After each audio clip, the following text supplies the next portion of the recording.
ఇచ్చాడు. ప్రతి సంవత్సరం మేము 100 కోట్ల రూపాయలతో సిమెంట్ రోడ్లు వేయించాం. 250 కోట్లు ఖర్చు పెట్టి బ్రహ్మాండంగా చెరువుల వ్యవస్థలన్నింటినీ తూములు బ్రహ్మాండంగా రిపేర్ చేయించాం. ఇవాళ ఆత్మకూరులో ఇరిగేషన్ సిస్టమ్ బ్రహ్మాండంగా పనిచేస్తుందంటే ఆ రోజు మేము తీసుకొచ్చి రిపేర్ చేసిన కారణంతోనే.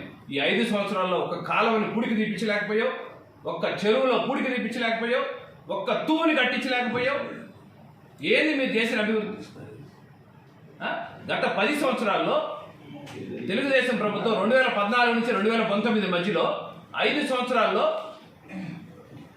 మొదటి గారికి నీళ్ళు ఇచ్చాం మేము. ఇక్కడ వర్షం పడకపోయినా కానీ పోతిరెడ్డిపాడు హెడ్ రెగ్యులేటర్ నుంచి బాబు గారికి చెప్పించి స్పెషల్గా నీళ్లు రిలీజ్ చేసి సోమశిల నీళ్లు తీసుకొచ్చాం. స్వతంత్రం వచ్చిన నాటి నుంచి సోమశిల డ్యామ్ కట్టిన తర్వాత ఏ రోజు కూడా ఆత్మకూరుని పట్టించుకోకపోతే ఆత్మకూరు నెల్లూరు డెల్టాతో సమానమైంది. ఇక్కడ కూడా మేము కూడా ప్రజలమే, నెల్లూరు వాళ్ళు మాత్రం ప్రజలు కాదని చెప్పి నెల్లూరు డెల్టాతో సమానంగా అదే రోజు నీళ్లు వదిలించిన ఘనత తెలుగుదేశం ప్రభుత్వాలు. నెల్లూరు డెల్టాలో పంట పండితే ఆత్మకూరులో పంట పండింది. ఇవాళ నెల్లూరు డెల్టాలో పంట పండుతుంది, ఆత్మకూరులో పండట్లే. ఆత్మకూరుకు నీళ్ళు ఇచ్చే పరిస్థితి లేదు. మేము ఐఐటీలో చదువుకొచ్చామంటే కాదు, నువ్వు ఐఐటీలో కాపీ కొట్టి పాస్ అయినట్టున్నావు అనుకుంటున్నా. నేను నీళ్లు తీసుకొచ్చి నీళ్ళు నేర్చుకోవాలా?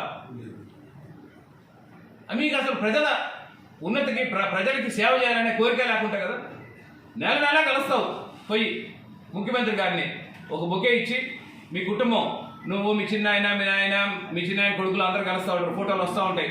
మేమేమనుకుంటామంటే మా ఎమ్మెల్యే గారు ఒక్కసారి ముఖ్యమంత్రిని కలిస్తే మా నియోజకవర్గానికి ఒక 100 కోట్ల డబ్బులు వచ్చినాయి, అభివృద్ధి జరుగుతుందనే ఫీలింగ్లో ఉంటాం మేము.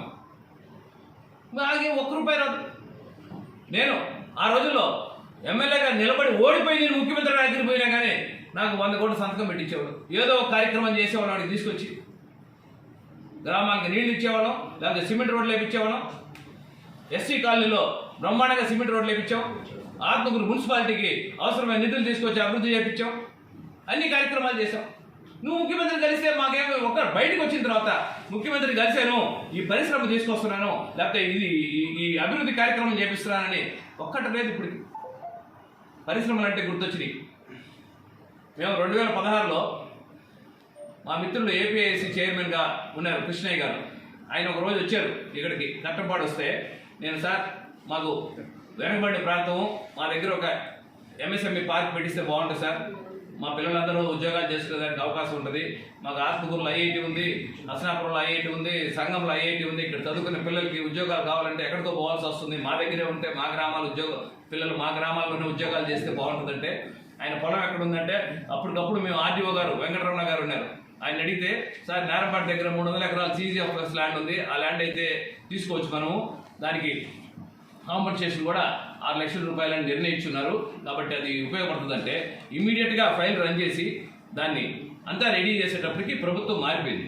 మారిపోయిన తర్వాత నేను గౌతమ్ రెడ్డి గారు ఇండస్ట్రీస్ మినిస్టర్ అవగానే ఆయన దగ్గరికి పోయి విజయవాడలో ఆయనకి నేను ఎక్స్ప్లెయిన్ చేశాను, ఇట్లా మన నియోజకవర్గంలో ఈ పని మేము చేస్తున్నాం, సగంలో ఆగిపోయింది, దీన్ని ముందుకు తీసుకెళ్తే మనందరికి ఉపయోగపడుతుందంటే అతను సహృదయంతో అర్థం చేసుకొని మన నియోజకవర్గానికి బ్రహ్మాండమైన కార్యక్రమం చేశారు మీరు, దాన్ని నేను ముందుకు తీసుకుపోతా, నీకు చూడు సంవత్సరం లోపల అక్కడ పరిశ్రమలు పెట్టిస్తారని చెప్పి ఆయన దాన్ని ముందుకు తీసుకెళ్ళి కాంపన్సేషన్ పే చేసేసి బ్రహ్మాండంగా ఎంఎస్ఎంఈ పార్కు ప్రారంభించారు. ప్రారంభించిన తర్వాత ఎంతో సంతోషంగా ఒక రోజు నాకు ఫోన్ చేశారు, అన్నా నువ్వు చెప్పినట్టు మనకి పరిశ్రమలు వస్తున్నాయి, ప్లాస్టిక్ పరిశ్రమలు పెట్టేదానికి ఈ పార్క్ని నేను ఎన్మార్క్ చేశాను, ముఖ్యమంత్రి గారు కూడా చెప్పేశాను, రేపటి నుంచి పరిశ్రమలు వచ్చేస్తాయి అన్నాడు. అన్న తర్వాత నేను కొన్ని రోజులకి పేపర్లో చూశాను, ఎంఎస్ఎం పార్క్లో పెట్టాల్సిన ప్లాస్టిక్ పరిశ్రమ మొత్తాన్ని ముఖ్యమంత్రి గారు కుప్పర్తి తీసుకెళ్ళిపోయారని చెప్పి, కుప్పర్తికి వెళ్ళిపోయింది అది, ఆ ప్లాస్టిక్ పరిశ్రమలన్నీ వెళ్ళిపోయినాయి. అంటే నేను మళ్ళీ ఫోన్ చేశాను, ఏంది బ్రదర్ ఇట్లా అయిపోయిందంటే, ఆయన లేదనా ముఖ్యమంత్రి గారు అడిగి తీసుకున్నారు, అది మనకి సెంచరీ ప్లై వస్తుంది, సెంచరీ ప్లై వస్తే ఇంకా బాగుంటుంది, అవన్నీ చిన్న చిన్న పరిశ్రమలు, సెంచరీ ప్లై పెద్దది, మన వాళ్ళందరికీ బాగా ఉద్యోగాలు వస్తాయని చెప్పి చాలా సంతోషంగా చెప్పాడు. కానీ బద్వేలు ఎలక్షన్ అని చెప్పి ఆ సెంచరీ ప్లై కూడా తీసుకెళ్ళి బద్వేల్లో పెట్టారు. సరే ఇక్కడ కాబట్టి అక్కడ కాబట్టి ఎక్కడో దగ్గర పెట్టారు దాన్ని, ఓకే. కానీ ఆ తర్వాత గౌతమ్ రెడ్డి గారు చనిపోయారు, చాలా బాధాకరమైన విషయం. కానీ ఆయన ఎంతో కోరికతోటి ఇండస్ట్రీస్ మినిస్టర్గా అభివృద్ధి చేసిన ఎంఎస్ఎంఈ పార్క్లో ఒక్క ఇండస్ట్రీ తీసుకొచ్చేదానికి వాళ్ళ తమ్ముడు కృషి చేయలేదు.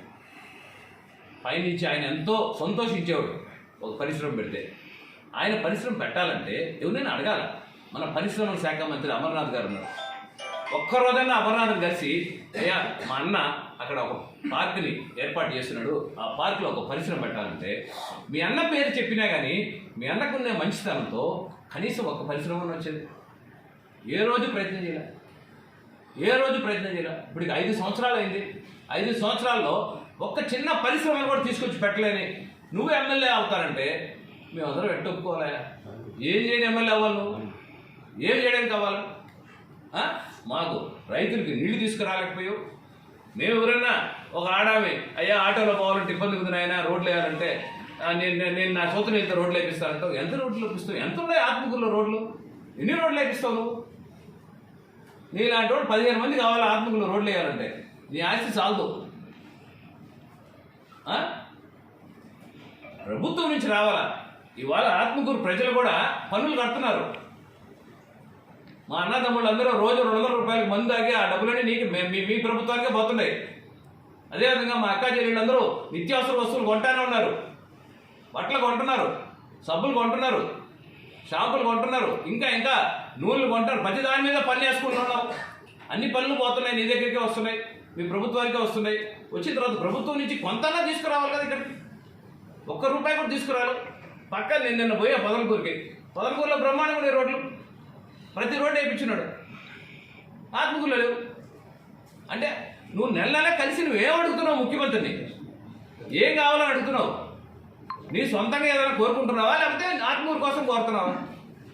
అయ్యా, ఆత్మకూరులో ప్రజలు ఎవరు అడక్కు తినేవాళ్ళు కాదు. మీ సొంత నిధులు మాకొద్దు. మీ సొంత నిధులతో నువ్వు మాకు ఏం చేయొద్దు.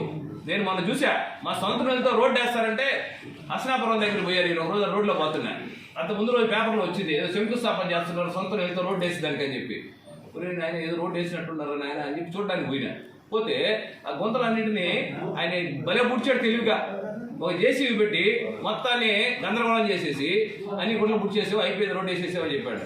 జేసీబీకి ఎంత అవుతాయి ఒక రోజుకే? అది కూడా ఇచ్చుకోలేని పరిస్థితుల్లో మా ప్రజానికం లేరు. అవి మేము చేసుకోగలుగుతాం. నువ్వు ఏదైనా వేస్తే తారేస్తే నువ్వు వేసినట్టు లెక్క.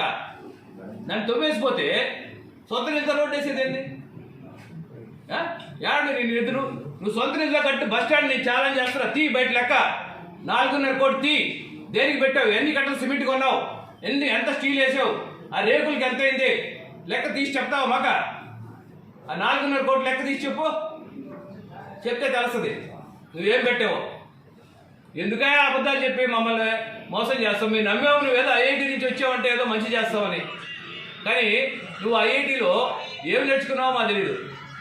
మమ్మల్ని మాత్రం రోజు మోసం చేస్తున్నావు, మా నియోజకవర్గాన్ని మోసం చేస్తున్నావు. ఇవాళ నీ వల్ల మాకు నీళ్లు లేక పంట లేకుండా పోయింది మా ప్రజలందరికీ. కాబట్టి ఇంక నుంచైనా నువ్వు ఈ రాజకీయాలు మానుకొని ప్రశాంతంగానే వ్యాపారం చేసుకో. మాకు రాజకీయం చేసే నాయకుడు వచ్చినాడు, మా రామనారాయణ గారు వచ్చినారు. ఆయన తిరిగి ఆత్మకూరుని అభివృద్ధి చేసేదానికి ముందుకు తీసుకెళ్తారు. కాబట్టి ఇవాళ ప్రజలందరినీ ఒకటే కోరుకుంటున్నాను, అందరూ తెలుగుదేశం పార్టీకి ఓటేయండి. ఈసారి తెలుగుదేశాన్ని గెలిపించండి. అభివృద్ధి అంటే ఏంటో మేము చూపిస్తాం. 2014 నుంచి 19 మధ్యలో ఆత్మకూరులో అభివృద్ధి అనేది చేసి చూపెట్టాం. మేము ఆ రోజు ఓడించినా కానీ అభివృద్ధి అంటే ఏందో చూపెట్టాం. ఇదే ఈసారి గెలిపించండి, డబల్ అభివృద్ధి చేపిస్తామని చెప్పి తెలియజేస్తున్నాం. ఇవాళ మోడీ గారి మద్దతు ఉంది, ముఖ్యమంత్రి గారి మద్దతు ఉంది, పవన్ కళ్యాణ్ గారి మద్దతు ఉంది.